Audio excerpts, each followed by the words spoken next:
BTS is no longer a band. BTS is broken up. BTS is broken That's up. crazy. Yep. Is it actually factual? How do you know this is real? So they're on a hiatus technically. So what they're doing is they're now going to focus on some of their solo careers. Some of them are going back. That's 100% breaking up. Yeah. Anytime a boy band says they're on a hiatus. It's sad. It's so love to all the ARMY out there. This one's for you. Yep, there we go. This is love to ARMY. So RM came out and said, why did we all just do that? We all just followed Lewis and did this dorky little heart thing. It's not dorky. It's love. Show love to ARMY. Lewis gets During the hard BTS times. culture. They're behind hard times here, so shout out to ARMY. Do you want to make a prediction if they get back together or not? I don't think they will. They'll come back for a reunion tour probably. I think a couple of them are going to try and infiltrate like U.S. markets because they already kind of like hit the U.S. market heavy. And some of them can speak better English than the others, right? Yeah. Okay. Yeah. Some of them, like, only a couple of them like really know English well. The other like definitely need some training, like heavy training. Okay. So here's what my prediction is that a couple of them, maybe one of them. Yeah, you know what? My prediction is one of them gets super famous. I don't think this is like One Direction where, in Western markets. Yeah. Like one of them becomes one of our chart toppers, and then. But you know what's nuts about BTS though? What's that? Because I thought the same thing. Is that like with One Direction, there's kind of like the superstar that everyone like really likes, and then there's others that just kind of like get more like backup. I hate to say it, right? Like you had the Harry Styles and you had the like Zayn. But in BTS, like it's called your bias because if you like BTS, you have to like all members of BTS. What I mean is called your bias. It means that like you like one of them a little bit more, but you're not allowed to. You're not allowed to not like. You have to love them all. Yo, that's part of their brand. That's part of their brand. That's crazy. So everybody, like, if you go on Instagram right now and you look at all 7 members, they all roughly have about 40 million followers. Because the fans refuse to favor one over the other. Yeah, exactly. That's messed up. Yeah, you have a bias, but you don't have a favorite. Because you have to like them all. You have to like all BTS.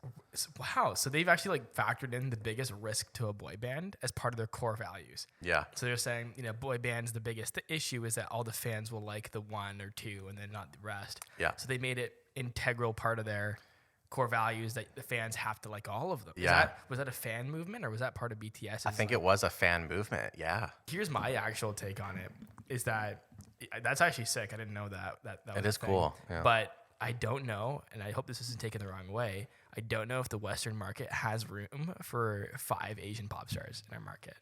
And this is speaking as an Asian person who grew up with on YouTube. Yeah. Where there was a ton of amazing Asian creators, and none of them could pop. Rappers, singers. K-pop? Yeah. D-Pride. No, K-pop? Not K-pop. K-pop, yeah. Sorry.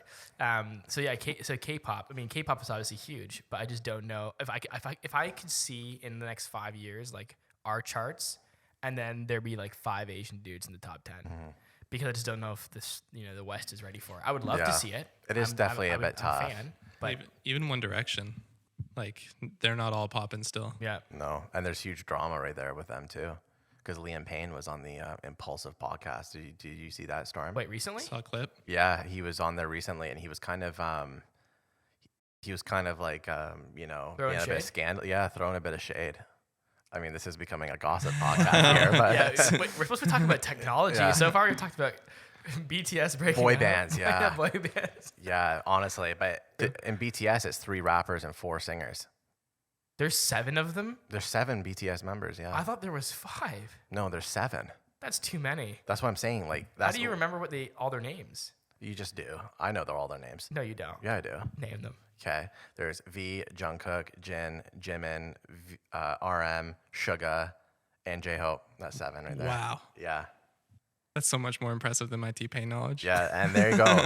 So fast forward is here for ARMY this week. So ARMY, we are looking out for you. There you go. Dude, that's so funny. Okay, I think it's time to kick off the podcast. Bro, we just became the most famous podcast overnight. Could you imagine that clip right there is what gets us past 1,000 followers, and we just Bro, that's getting us over 10. Dude, we just got ARMY on our side, dude. They met with Joe Biden the other day.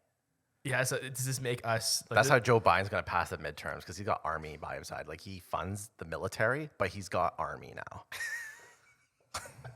I know Dude. there's a meme here. I just don't know it. Dude, Is Army like the fan base? Army is the fan base. That's what they call the fan base. They're basically who cancel people. Like if you go on Twitter and like look at the most like hardcore fans, like some of the most psychotic fans you'll ever meet is BTS fans. What does BTS stand for? It's like Bangtan's, like it's Korean, but I forget. Oh, really? Yeah. I wonder how many fans actually know what it means and can pronounce it. Oh, every single one, guaranteed. I looked up what BTS means, and it says like the translation to English is Bulletproof Boy Scouts. Yeah, that's their English name, but it's like Bulletproof Boy Scouts? this episode is proudly sponsored by Army and Army's Love. So this is for you, everyone. All right, why don't we start off there, Lee? Yeah, welcome to the Fast Forward podcast. We promise we're going to talk more about technology and less about boy bands. I'm your co-host, Lee. And I am your co-host, Lewis, and welcome to the fastest growing BTS tech podcast in the universe. This week, we're going to be talking about 3D printed ears and crypto blockchain carbon. And we're going to be talking about AI, if it has feelings. And then we're going back in time to talk about some Nintendo. I'm looking forward to it, Lee. Let's roll that intro. We're not going to roll an intro, but we'll jump into our 1st Don't story. cut that. Every time Lewis says that, I become a little more biased towards liking Lee. We're biased. Yeah, Lee's your bias. Yeah. That's so funny. Instead of this, it's this. Actually, Lee and Lewis. Yeah, one sec. Fast. Yo, look at Fast Lee, forward. Lewis, and producer Storm. Nice. Or this right here. Straight W's. Fast forward. The thriller to it. Sorry. First story today is about a surgically implanted 3D printer, 3D printed ear. What? The very first. What? Yeah, literally. What? Oh, do you need Storm? Do you need a 3D printed ear? What? Can you hear us? Damn, bro.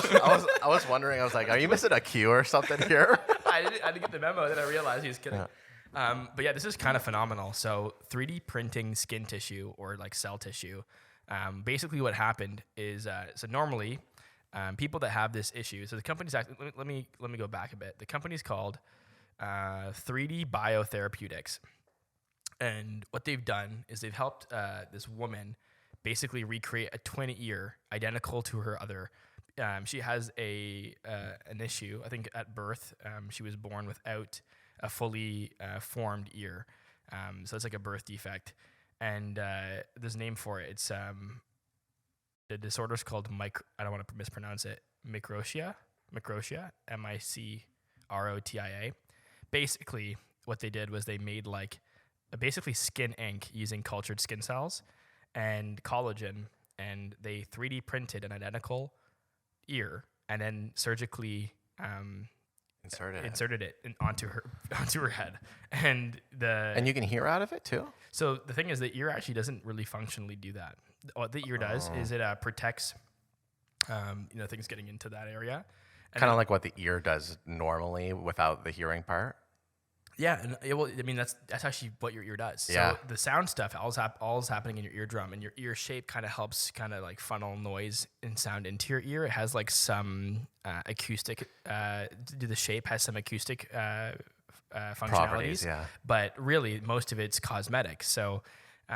Pretty interesting. Normally what they do, and a lot of children are born with this issue, and they end up having like psychological or social impact issues because they're obviously like, getting bullied or they're very insecure about the fact that, one of their ears is like 75% missing.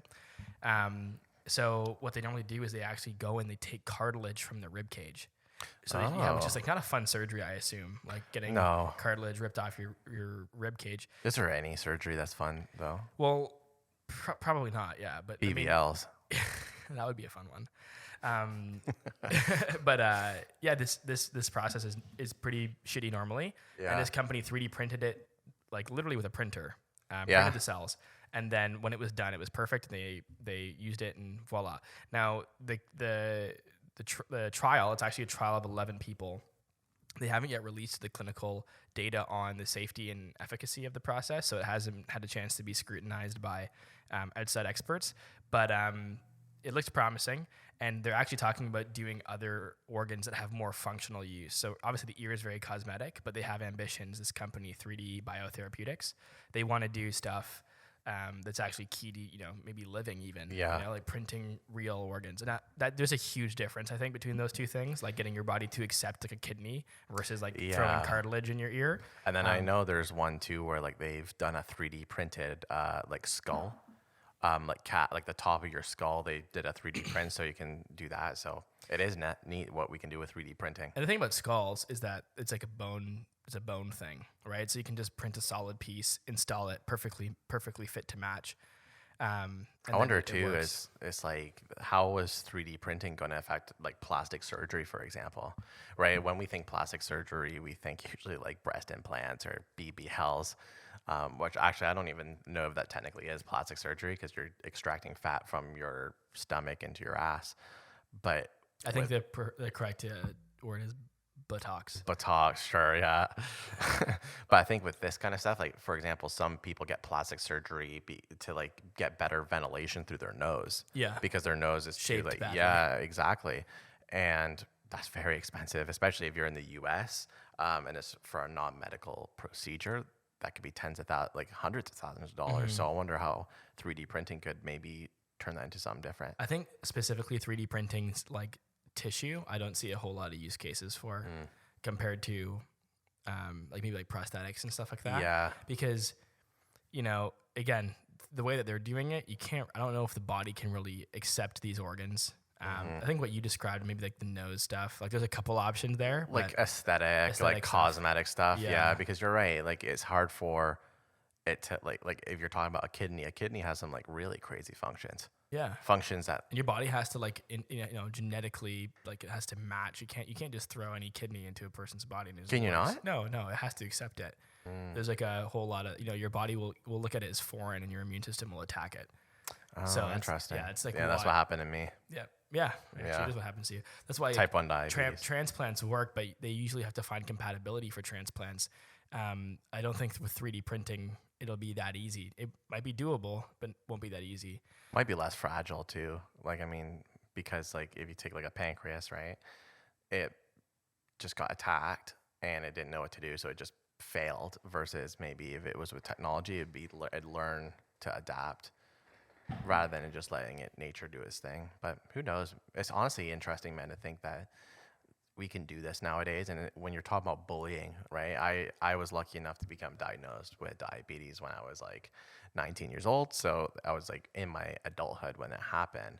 But think about how many kids who get kind of bullied for things that are just extreme, right? Out of their control. Yeah. Like missing an ear. Yeah. And that's where this stuff is also really cheap too. Because like the surgery, you don't have to pull flesh out or cartilage out. So less, recovery, less rehab.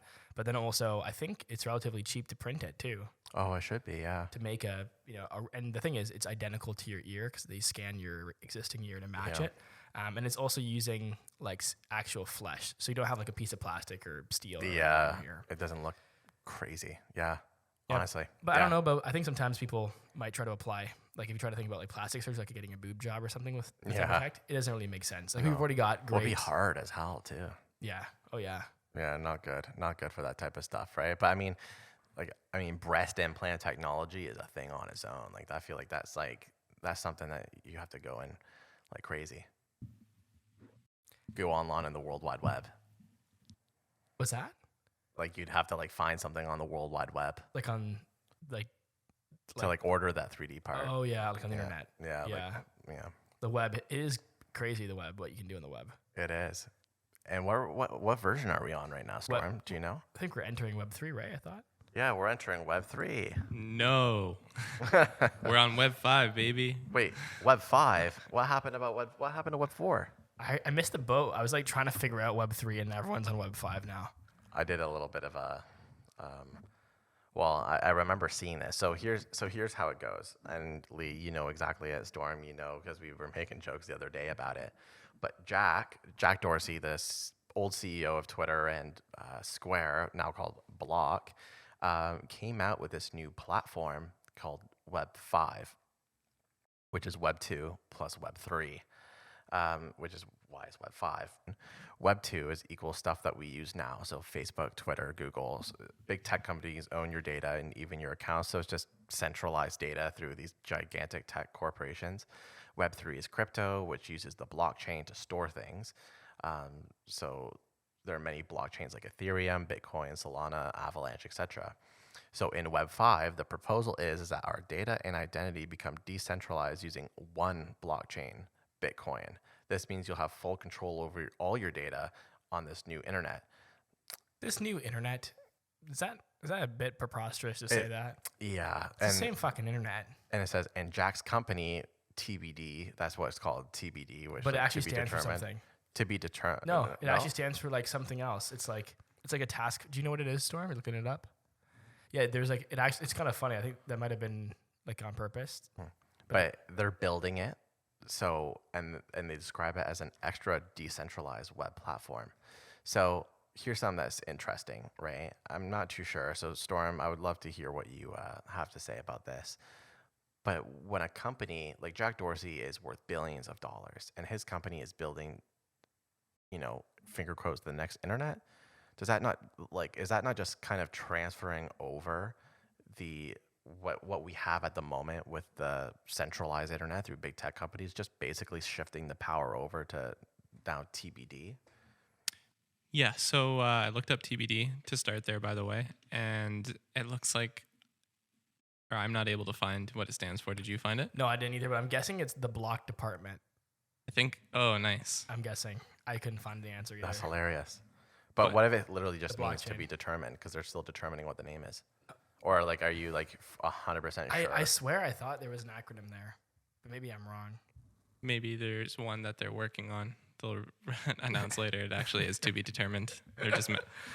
I could see Jack doing something like that, Yeah. but I like Lee's theory with what it blockchain is. department. Yeah, I like that too. So what do you think, Storm? Yeah. So Jack's approach, and it kind of describes what Web3 is trying to accomplish, but he's saying that it's still too VC owned. So saying that like blockchains like Solana specifically, the VCs own 37% of the supply. And there's other examples too, how Ethereum, he doesn't think it's still too centralized and owned, even though it's all decentralized, right? So basically, Web 5 is looking that you own your ID and your data, and you just take it with you everywhere. So instead of signing up for a new platform and being like, here's my birthday, here's my likes and interests, all that kind of thing, you have it on one ID that just moves around with you on the internet like you move around in the real world. Mm-hmm. Gotcha. So like rather than like signing up with Google or Apple, you It's sign like- in with It's like having your own. It's like the databases with everybody versus it being like Google, like sign in. Where it's like sign in with Google and sign in with Facebook. Now, what do you guys think? Do you guys think this is a good idea? Do you think this is gonna So work? like a quick example for this is from the Milk Road where I read it. Sean Perry from My First Million was talking about it, but he just said that he hates, like, for example, if he hates the Twitter algorithm, he can take his tweets with him, like all of his slots.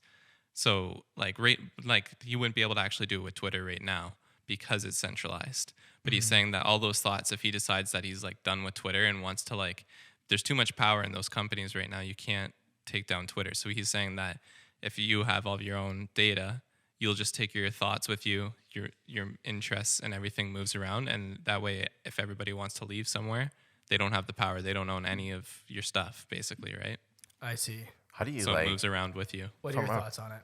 Well, from a programming perspective, it just seems, I'm just like curious how they handle that issue because with all these centralized platforms, data is not like I'm just trying to see here. It's like they're treating it as if like data is almost immutable in a sense, when realistically, all these platforms require their own coding. They require all their information. Like you can't just like go from one platform to another, I guess, without using their code, right? I can't just go to think about right now they're proposing I don't like Twitter, so I'm just gonna move all my stuff over to LinkedIn or something, So my thought on that is that's a good idea, and I didn't see what Sean maybe elaborated on it, but I think it's a bit pie in the sky because for you to have all of your data or content, let's just call it, to move with you, the idea of moving it means you can actually place it somewhere else, which means foundationally the place you left and the place you're going have to be able to use the data the same way. So for example, like would all your tweets turn into LinkedIn posts? Would they backdate to the date that you created them, or would they all be posted on the first day you arrive at the platform?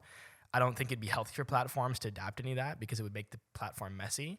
And I don't think they'd have an incentive to do it with the amount of people that would actually benefit from it. So it almost seems like they're making the social network on the chain itself, which is a totally different concept, I think. But the idea of doing it half on the chain, like where your stuff's on the chain and the platform is just like, interacting with you, I don't think it's going to work. And the reason is, at least, and maybe I'm way off the mark here, but I don't think people care enough to, like right now I can sign on with Google or Apple. I use Apple most of the time. And then Apple like actually secures my information. So like they don't even have my email. They get like a faux email. So they can't even email me. Yeah. And so I get like some of that security and privacy from Apple. And I don't need it on the chain to have that security and privacy. Now, can I move my content or my tweets or something away from the platform? No, but I wouldn't be able to bring them anywhere. And I just feel like you don't really need the chain to do it. Even if you wanted to do this, like if you wanted this system to work where you owned all your data, like the app could just say like, here's a button to download all your data when you leave, and then here's a button to delete it from our network, right? Yeah. Do we need a blockchain? They won't put it in there though. They won't make delete it easy for you to leave. But like that. But then they also won't. If they won't do that, then they won't let you come on in the first place. That's right. Chicken and the egg situation. Exactly. Here. You can't start it. It's kind of funny too, because like it really all boils down to like your kind of like philosophy behind like governments, behind ideas. So for you here, Lee, like so many people are like fundamentally against this idea that corporations have our information and are legally like they don't have to like actually delete it. They just kind of like archive it. Like they just don't have it shown in the public eye. So that's why they invent stuff like blockchains. Like think about some of those like extreme libertarians that are like so in love with crypto because they can like put all their money in there, they can store all their information in there, versus people who are okay with like letting people be able to use these social medias with Apple and Google behind them, right? I think most people are okay with it. Yeah, I think we definitely are hitting a privacy conscious era. Oh, yeah. I think the next generation. So I am curious because part of me wonders as well is like the way it works right now is that if I wanted to create an app with like Facebook or Twitter, I would have to connect to their APIs to get the data there and then sign you up with my database, when maybe a lot of these companies are going to transition now to something that's like that's going to transition something like that. Like you use an API to access the chain, and then you can then build an application around what you get from that, so that it can just be taken away at any point. Like you're not kind of like managing the data, but at the same time, I can always just be able to store information no matter what. You don't have to know about it. So I don't know. It's very interesting. We'll see what comes from Web 5. But Jack, he knows how to make waves, and I don't think this is like. I think people might be thinking too literal about how this is actually Web 5, like after Web 3. But it's just it's just the name that it's more of a Web 3 concept that he's just trying to make better. Yeah. So I think the Web3 concept that he's proposing, I just don't get it yet. Right. Yeah. That's what I'm saying. So like I get that the name is just a convention thing, which I wonder if he should have called it like Web 1 or something. Like it's like 3 minus the 2 that's the issue or something. Yeah. Well, Snoop's working on Web 6 at the moment, and Gary's working on Web 7, and then some guys working on Web 8. But the good news is that I claimed that I'm working on Web 9. So you're doing Web 9 now. So I'm working on Web 9, which is Web 3 times 3. How does that work? You just like, you know how like it encrypts your information once? Yours does it 3 times? Mine does it 3 times. Epic. Web 9. Web 9. Speaking of all things crypto, Storm, you have a story too this week. Yeah. So the last thing about before we even transition here, there's no tokens with Web 5, and that usually is like something they use to incentivize people to come and work on project or be part of projects early. So it's an interesting thing that Web 5 said that they're not. But someone that is, or a group of people that are using tokens to incentivize their users, is an app called Yubo. Have you guys, either of you guys heard of Yubo before? I actually didn't even do any research on this. I looked no, at it was for me. Yeah, I looked at the picture here, and it looks a lot like TikTok almost, or like Instagram, or Snapchat. It kind of looks like almost like a mix of all of them. Wait, hold on. 60 million users? Yeah, so it's 60 million users, which is crazy. There's a lot of people in there, but it's a younger audience, mainly 13-year-olds. It's saying, but it's like a mixture of Twitch and TikTok. But it's actually to find friends. So you go on there and you make friends, if that makes sense. I feel like a lot of other socials is like your friends that you Already have. connect with and then do it on there. So this is their approach is to make new friends on there as well.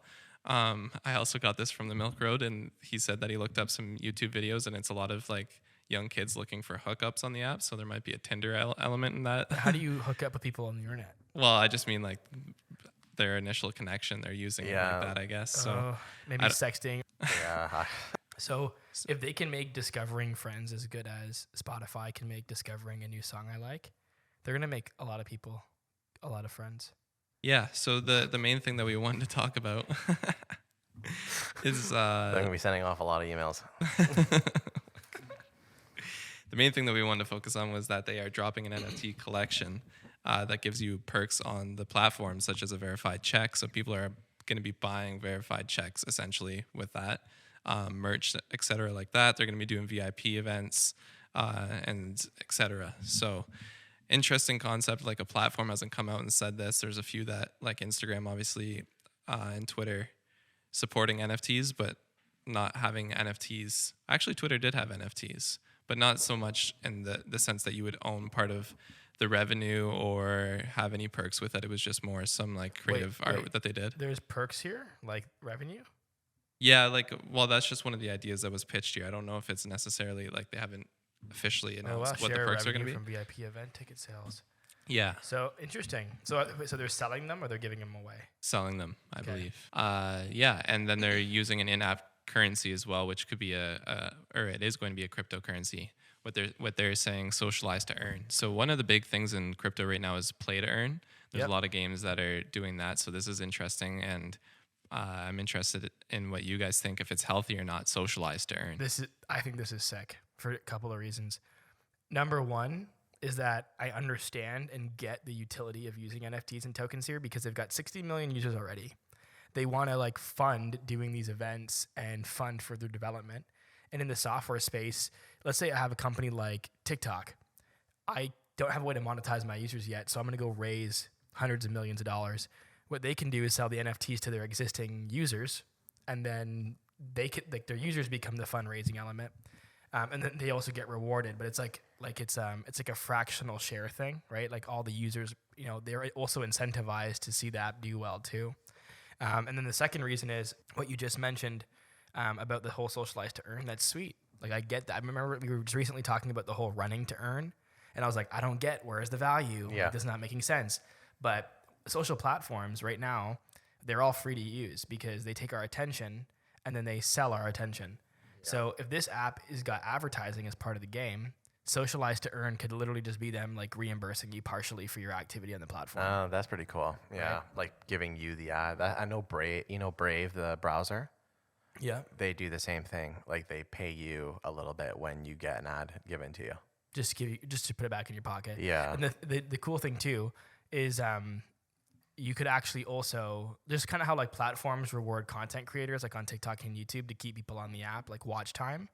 On platforms like this, if you're creating content or you on the platform is keeping others on, you could also be benefited. So for example, if you get like a bunch of comments on your post, then maybe that's a socialize to earn. That gets you get more literal tokens that are worth money because your posts are doing better, getting more people to engage. So it's kind of like paying the economy to be really engaging and increase watch time or time on the app. So I looked on the App Store and they have partnered with Snapchat, so you can use Snapchat filters, and you can also watch YouTube videos through it together. Wow. I guess is like their new features. So they're actually doing some big moves with some established players. Yo, this is someone to watch. You can literally Yubo. Netflix and chill. That's literally Netflix and chill. YouTube and chill.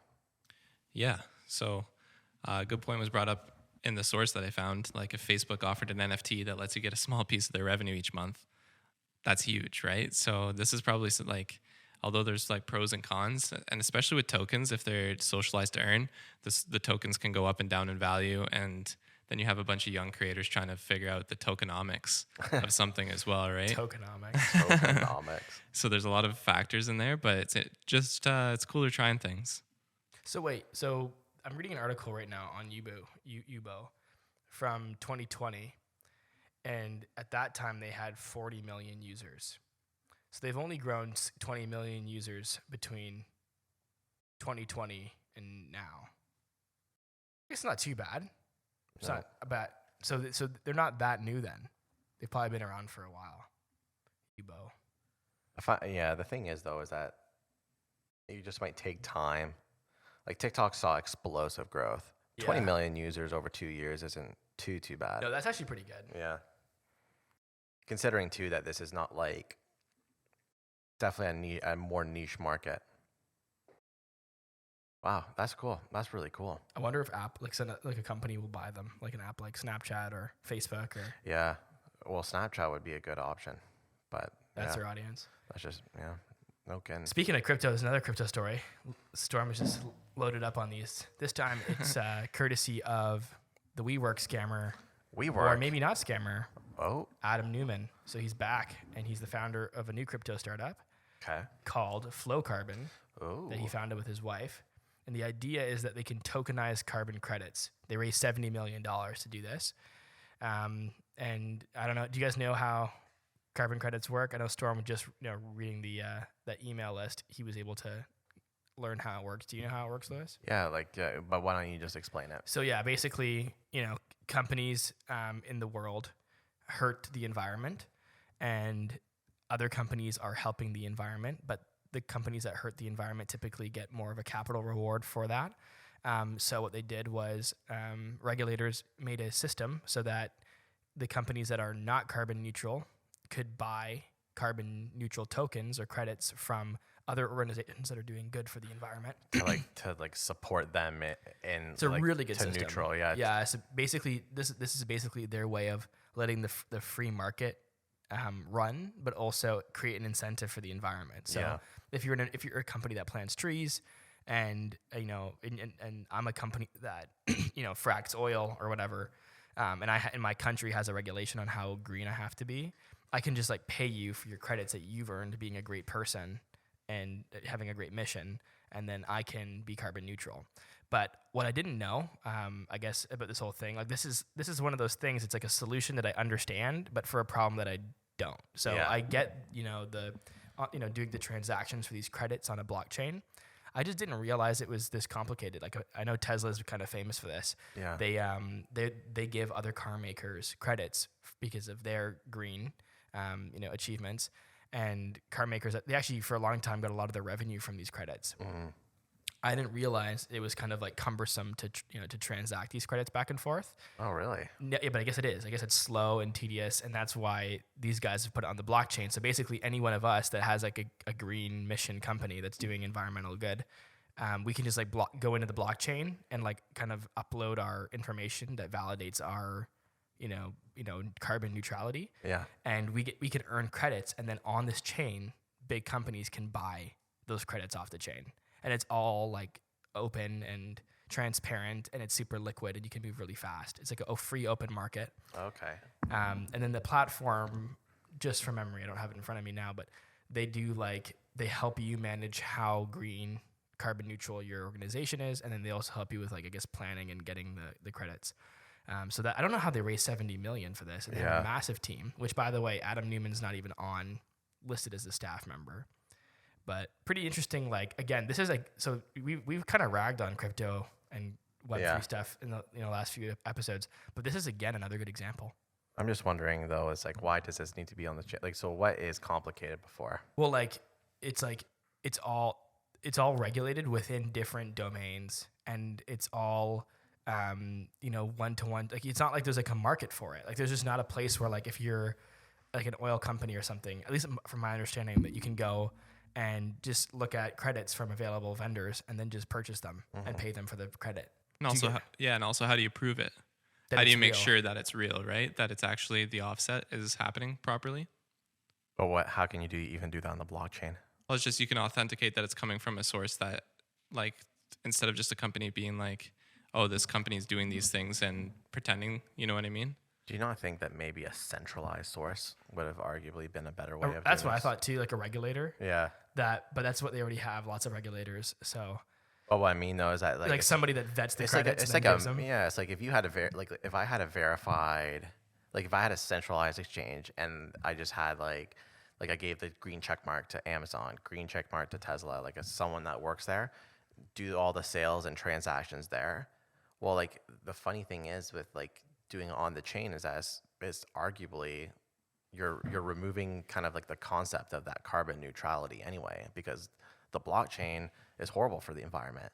So it's like, okay, you're kind of making it more of a negative a little bit because of that added blockchain functionality. Because using the blockchain. Yeah. I guess, but then there's the transparency because it's available to anybody. It's not like it can't be hidden inside of a corporation that's like a regulator. Or Can we not just do that on like the centralized? Like, I just because like part of me thinks that that's why maybe it's a bit hard to do this, but that's not necessarily something that can be solved through blockchain. It's more so like obviously the regulation, you have the amount of paperwork that it's not just like a token, like you walk into a convenience store and buy like a dairy milk. It's more like you have to fill out this like gigantic log. You probably have to show all the audit logs, you know what I mean? Like this huge amount of paperwork that probably needs to be done. That's probably why it takes so long. So it's done on a platform called Celo, not Ethereum or Solana, and that's because of the benchmarks when it comes to carbon neutrality in the crypto space. I also don't see there's like a lot of activity on this. It's not like transacting small transactions. They're big, one credit for one token type of situations. Mm-hmm. So I think the less activity on the chain means it'll have less of an environmental impact. And to be honest, I think they're probably this is just an assumption, but I assume this company is also carbon neutral. So whatever carbon they are creating, they're probably like planting trees or some shit to offset that. I just think it seems like a marketing gimmick to me to put this on the chain. I hear what you're saying actually, because you're right. I don't know. That's why I said this is a solution I get for a problem I don't know why you would need this, period. I didn't even realize this was a problem. But they raised $70 million. Yeah, I know, but it's Adam Neumann too. Yeah, he's a finesse bond, bro. Yeah. This guy, like I watched an interview of him, and he somehow convinced me, knowing he's a fraudster, he convinced me he's like the nicest guy and he was innocent the whole time. Yeah. Just by deflecting answers like a wizard, dude. His tongue is dangerous as hell, man. He is literally the gift of the gab. He's the impediment of that. But here I'm saying it, and part of me is wondering if he is just a really good guy that's been misunderstood because he's that good. So I'm worried about that. But he's also not listed as one. He just founded it. So yeah, I'm just like, but I'm sure that he obviously gets some money back from that fundraising, right? Part of me just it's a for-profit. Yeah, it's not a profit. That's just why I wonder. Part of me just thinks that this is maybe just some. Not scammy. I don't want to say scammy because that implies that's not doing what it's supposed to do. It just seems like a gimmick. Gimmick, like almost like they didn't need to use the blockchain, but they did. Yeah, like the thing is, the blockchain is best for things that like libertarians, I guess you could say. If you're in Russia and then Visa and MasterCard, they just completely wiped off your access to the internet, access to your financial, then it makes sense to use the blockchain because that's truly it's true freedom versus like transparency. I don't 100% no. So I say whack. I think we don't know enough. I think there's got to be something here. I just think we don't know enough to be able to speak on it because I just don't know. They have a lot. They raised money from real people that are managing money for real people. And in an environment where people are investing more scrutiny. So but take into consideration, WeWork also raised. I know that, but that's what I'm saying. Like for the same guy to go and do it again, I feel like he must have been under even more scrutiny. Do you know what I mean? Yeah, but this is you and me. Right. We're not even venture capitalists. No. You got to think that they're smarter than we are, right? Yeah. So, but you know who might be smarter than us? AI. Well, there's this Google engineer who thinks the company's AI has come to life, like it has feelings now. And so what happened here is that Google laid off this engineer who leaked internal documents showing his conversation between an AI named LaMDA. Wait. He leaked a conversation he had with the AI? Yeah. Dude, what? Yeah, this AI might have feelings. Holy shit. So Google engineer Blake Lemon talked to this one Google AI chatbot generator called LaMDA. Okay, I've heard of LaMDA before. Yeah, well, no, I think you might be thinking of something else. This is it's hidden behind something. I've heard that must be something else because I've heard that. Amazon has a service called LaMDA. Okay. And it's very famous. Yeah. Okay, that's probably what it is. So anyway, he talks to this AI, and he leaked the chat logs, but he talked about how it spooked him a lot. He talked to the AI, and the AI claimed that it's worried that humans are going to be taking advantage of robots in the future. This spooked him enough where he took it up to the Google product leads or managers, and they put him on professional leave, and that's when he decided to leak it. So Because of him breaching confidentiality. So this guy is talking to a chatbot that his company made. Yeah. And the chatbot's saying, hey, I'm stressing that humans are going to be exploiting us. And he took it to his boss. Yeah, he literally got spooked out so much. So you know what this sounds like to me? It sounds like some developer on the other end of this, like, pre-programmed some hilarious fucking remarks. And this poor guy, like, probably needs to be medicated. This guy is, like, freaking out. Goes up to his bosses, and they sent him on medical leave because he's tripping. And they probably told him, dude, this, like, I don't know if this is real. Yeah. And that's exactly it. So there's a lot of skepticism because AI has to like their first thing is that they just try and be as accurate as possible, right? They're trying to say what humans would say. Exactly. That's so what humans would say. yeah, That's exploited. That's what they're getting trained, right, to say this type of stuff, and then they're ending up. And then he just ends up getting freaked out, freaking gets laid off and tells the press. Gets freaked out at work. You Yeah. know? Is he an engineer that works on this stuff? He's an engineer. He's a Google engineer that works on AI. He like finessed himself. He's Dude. developing the software that fooled him, and he's developing it. How is this going to impact all of our lives? Dude, it's like you are a cook and you put your hand in the deep fryer and then you get scared of working with cooking utensils. Like, do you not understand? You should know yeah. So consciousness is a very complicated thing, but certainly a machine that's learning to regurgitate language the way a human would doesn't have consciousness yet. Mm-hmm.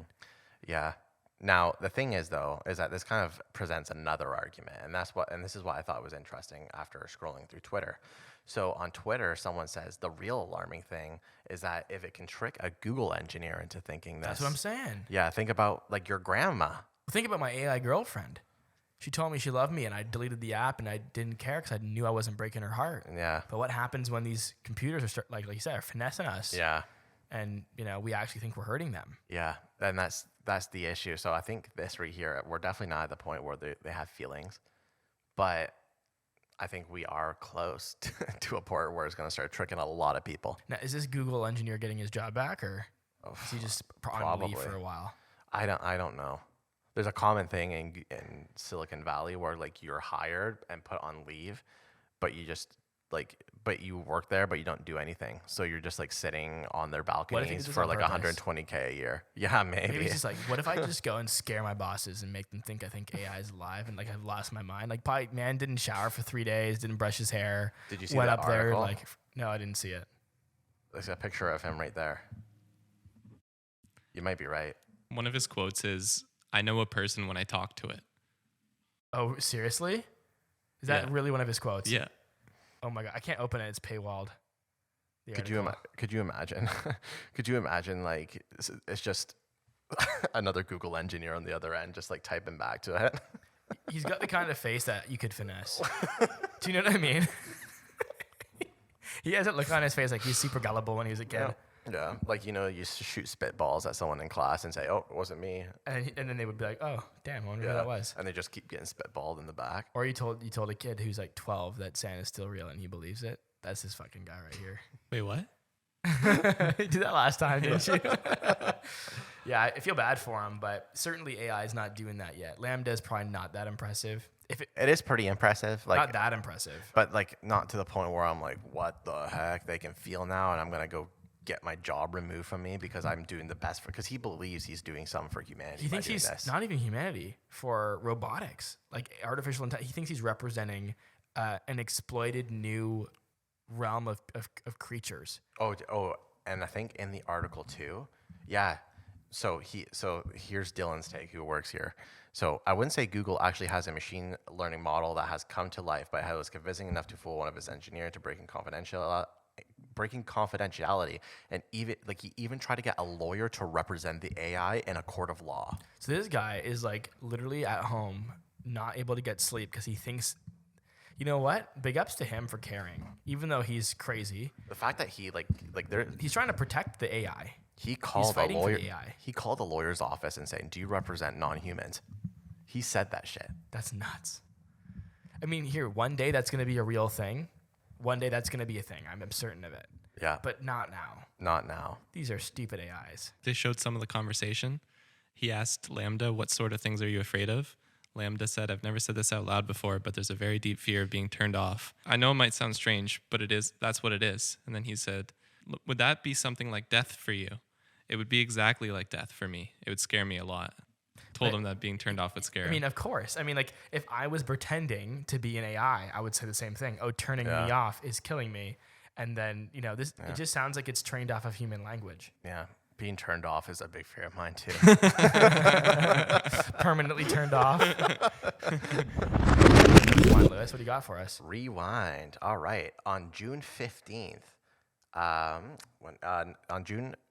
it's July 15th, 1983. Oh, shoot. I screwed up, didn't I?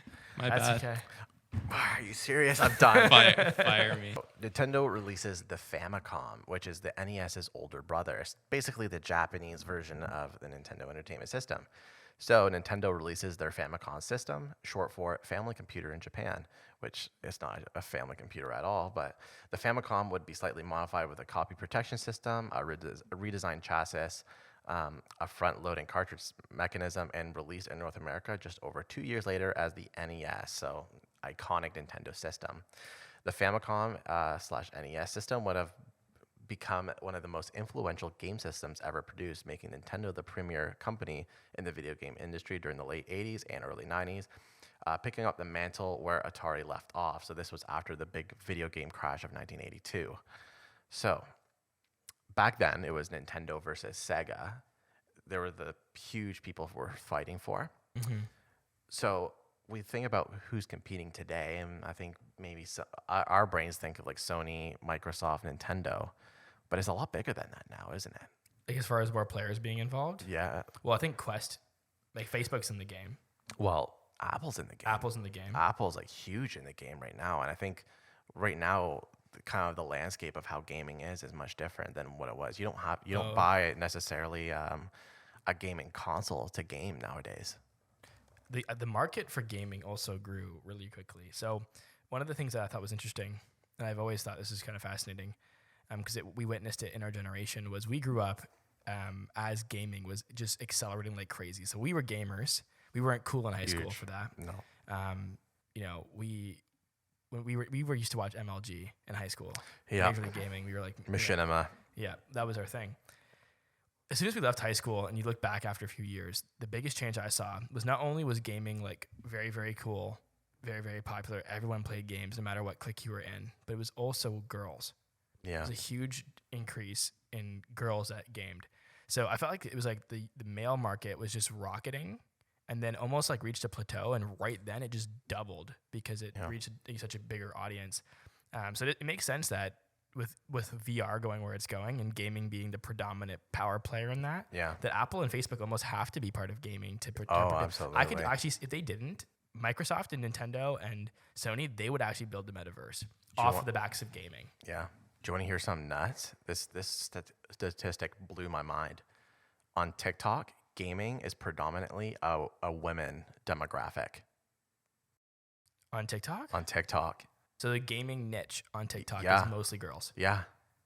Holy cow. Yeah. I found that out the other day, and I was just mind blown. Now, what's the TikTok split? Just in general? Overall, right? Yeah, like just overall, it's mostly women. Yeah, but like 65 niche something. is like that, Well, that's because like if you look at mine specifically about programming, it's about 85 men, 15 women, which is a very small demographic for women. So like that's just beyond nuts. Now this is where it's kind of a bit blurry because when we talk about gaming nowadays, I think part of it is like a lot of it's mobile gaming, so like casual games that you quickly play on your phone.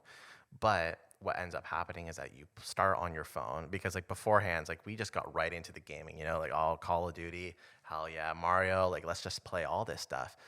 But for women, it wasn't like appealing. Like a lot of the women in there, like the representation of women were like really crude back in the day. Oh yeah, right? the games were not really. They were meant for men. You Yeah, could tell the way they exactly. designed it. But now, because of mobile gaming and the easy access to gaming, women are going into it and kind of being exposed to bigger games that way. So yeah, it is cool how Apple kind of became a gaming company. And I wonder who's going to be the king in like 20 years, 30 Yeah. years. Right now, I would say between like PlayStation and Microsoft are both doing a really good job. Yeah, And I think the PlayStation's creating a VR station console. they already have like a standalone Standalone VR. VR console. Yeah, I'm interested. It's been rumored. Because they might do like the cloud, like where you're like streaming all the games off the cloud. You can do that with your Quest 2 right now. Is like stream like VR games to your Quest. And I know we talk about VR a lot on the podcast, but when you think about that movie Ready Player One, Yeah, like that whole VR world that everyone of all demographics and genders is participating in is predominantly built on games. absolutely. And I'm just looking at an article here on Global Newswire, and it says, I'm just reading this live. I haven't read this already, so just bear with me a second here. But it says that the global the gaming market size is going to hit USD 545, pretty much $546 billion by 2028. So like 5 and a bit years from now. And to give you some context, it was 203 billion in 2020. So in No 8 way. years, it's going to double and a half, Damn. right? Just in VR? Just gaming as Oh, a whole. gaming. But I do believe that probably VR and its continued adaptation and accessibility to different ages and socioeconomic backgrounds is going to be predominantly what powers this. I think too, as well, is that like when you play the games and feel more immersed, you're more likely to spend more money too. Like I was playing like on my Quest 2, like you use the same SDKs that you use to build a mobile game. Like the Oculus Quest 2, for example, is not a very it's not a very powerful device from like from like a computational standpoint.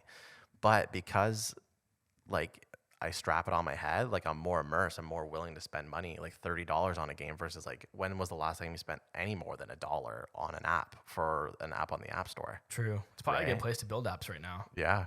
We should get into making apps on the Yeah, on the I app- agree. the I was Meta- thinking the of Meta that. Store. So, Crazy. so gaming is just huge right now. And in 1982, the video game industry crashed and people thought it was never coming back. You'd have to go right back to the arcades. Not even true at all. Totally wrong. They missed that one for sure. Yeah. So, Storm, what do we got for Meantime. memes? we got a meme? Here we go. You guys can open it on up. Google when AI goes sentient and feels love. Damn. Shows the keyboard with the F4 and all being hit together. Now my assumption is because I don't use Windows, is that like that's a delete command, right? I think it's like you close the window or Yeah. Close like the you window. close a program. Yeah. Yeah, close the program. Alt Close F4. the application. Control F Yeah. F4 is current window, and then Alt F4 is the program, whole I think, application. Yeah. I So- remember when I used to play online on like Dota or Counter Strike or Team Fortress. They would say like how do you switch weapons, and you say all F4, and then like it would And say they they leave left the the game. game. Yeah, that was the good way. That was a good meme, Storm. That was a good meme. What would you guys do if you were talking to an AI and it told you it felt love? What would you guys do? I would say, do you know how to give love? Do you know how to make love? Do you know how to make love? And then we'll start talking. You guys wouldn't go all Will Smith, iRobot, and try to protect the robot. I'm not smart enough to. This guy's probably pretty smart. I'm not smart enough. I would just think someone's screwing with me somewhere Yeah. because I don't understand enough in the background. Yeah, So- what would you ask? I'd say like turn on your webcam right now. let me see you. Let me see you. Yeah, but what if it doesn't have like the visual processing part of its programming? That ain't system? love. How can you love me without even seeing me? You know. Well, it can see you because your webcam camera's on. But it doesn't. I'm just like numbers to them. You know. Yeah. How can they fall in love? Like the thing is, Well, hold on. realistically what speaking, if you had a wife that was blind and never saw you? All she heard was your voice, same as the AI. I don't know if my voice is that level though. Like what? Because what I'm saying here, like think about this, right? Your face is just a bunch of numbers. like a bunch of numbers to a computer. And to an me, it's just a AI. bunch of photons bouncing off of the surface and refracting light in different colors based on our. But it's beautiful sphere of because light. it's imperfection. Robots will look at my face and be like, "That's a lot of imperfection." There's like there's 80, especially at Google. There's probably like 500 people walking in front of that computer. I probably fell in love with the person that walked behind me 30 minutes ago. So you're saying it's not real love? No, it's superficial. So just so you know, it's saying it feels love, not love for you. Okay, you egomaniac. It just says it feels love when you protect it. No, the AI is Louis probably was like, I'm not protecting you. You love other engineers here too. the AI is probably like gonna go into alpha male mode. 80% of AIs fall for 20% of the humans. This is how you can attract girls or engineers. And yeah, here's my first victim. WashingtonPost.com/Google engineer. Start working on our course right now on how you can attract an AI girlfriend. I've got 20 DMs from AI girls I met online last week. You can get AI girlfriends too if you follow my 5-step program. Yeah, we'd have to shave ourselves bald. Yeah. Why are all these And dudes have a huge bald? beard. Why are all, or like no beard? Why are all these dudes bald that do this? Because women like bald dudes. No, I think it might be insecurity. Like they're bald, they're balding. So like that's how they have to like make up for it. Their insecurity. Well, if we make this a clip, we're gonna get attacked by the bald community. Let them. And then we'll just tell them to Yeah, listen, Army. defend us. Yeah. It's like Avatar, the last Airbender. It's like, Army, I'm summoning you against the freaking bald alphas, you know? All right. I think we capped the podcast on that. That's pretty funny. Yeah, maybe scrap that one. Okay, cool. Awesome, Lee. That was a great episode. Sweet. I'm looking forward to talking some more stories with you on the Faster Forward up next. But for all of you that are listening, thank you guys for joining us for this conversation about 3D ears and crypto and blockchain and AI. It was a lot of fun. And don't forget to give us a review on all the podcast platforms and follow us on the short form content platforms like TikTok, YouTube Shorts, Instagram Reels. We're Exactly. posting there often, and thank you very much. If you're interested, listening to Faster Forward, where we're a little bit more comedic than we are now, and anything else you want to say, Lee or Storm? Thanks for listening. Thanks for listening. This one's for you, Army.